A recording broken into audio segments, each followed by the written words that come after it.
This is the Bluetti AC200 Power Generator, and when I received it, it was about 50% full, the battery that is.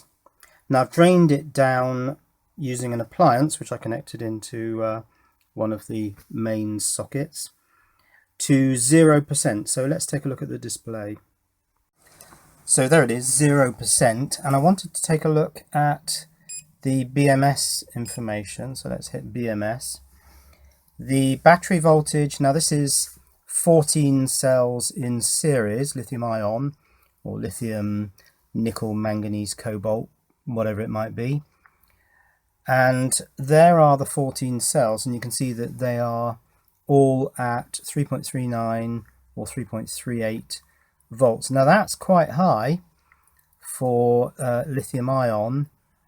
You often see those cells being taken down to 3 volts, so they're certainly treating these cells very carefully by only taking them down to around 3.4.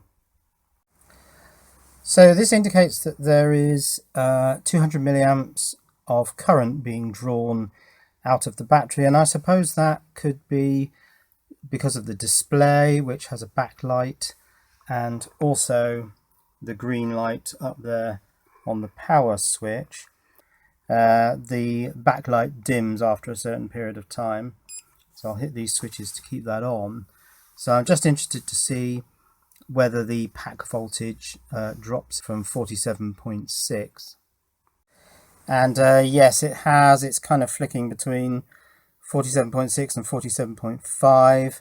So I imagine if I keep switching it on and using the display, and indeed ensuring that the display is bright, BMS maintenance, then the pack voltage is going to continue to fall. I don't know when it'll get completely cross and stop me using it at all. That would be quite interesting to know.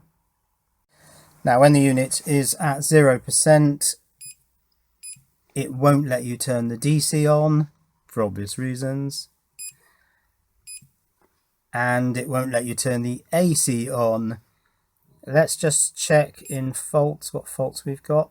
Now these two seem to be on all the time: PV car input low voltage and adapter low voltage, and I'm assuming that's because the input charge circuitry is running, but of course it can't see any input current from either of the two sources, so it's flagged a fault.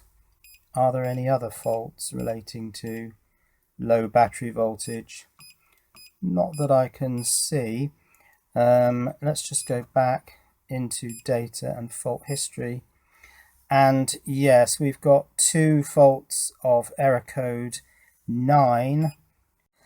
Yes, I don't think this fault relates to the battery going to 0%, so I'm going to clear the fault history because I don't think that was anything to do with, because it said something about the 12 volt 3 amp output, which is that one there, which I was playing with. So no, I don't think that's related to the unit being at 0%. But yeah, certainly you can use it when it's at 0%. Let's go to data BMS again, and we're now at 47.5 volts. This clock is wrong, so let's set the clock. It's the 22nd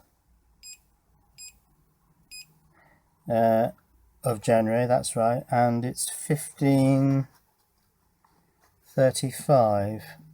So we need time set. Oh no, that's okay. Settings, time set, 15:30.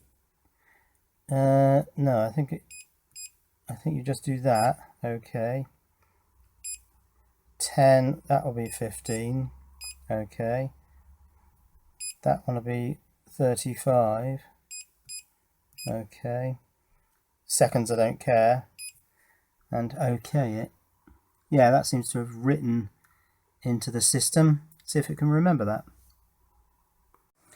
Let's take a look at some temperatures in inverter and charger info. The PV input and the car charge input subsystem is, it's all zeros of course because I'm not charging it. Temperature is 21 degrees.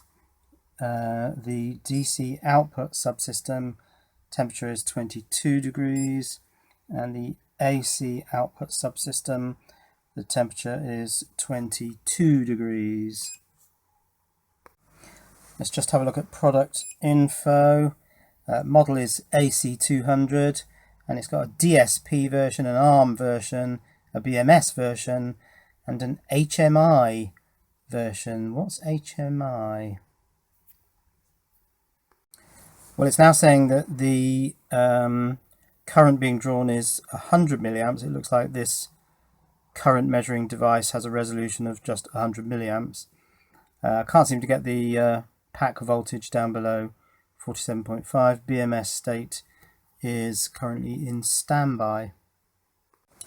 This display with the 14 cell voltages is obviously a live updating display, because you can see battery voltage changing between 3.37 and 3.38.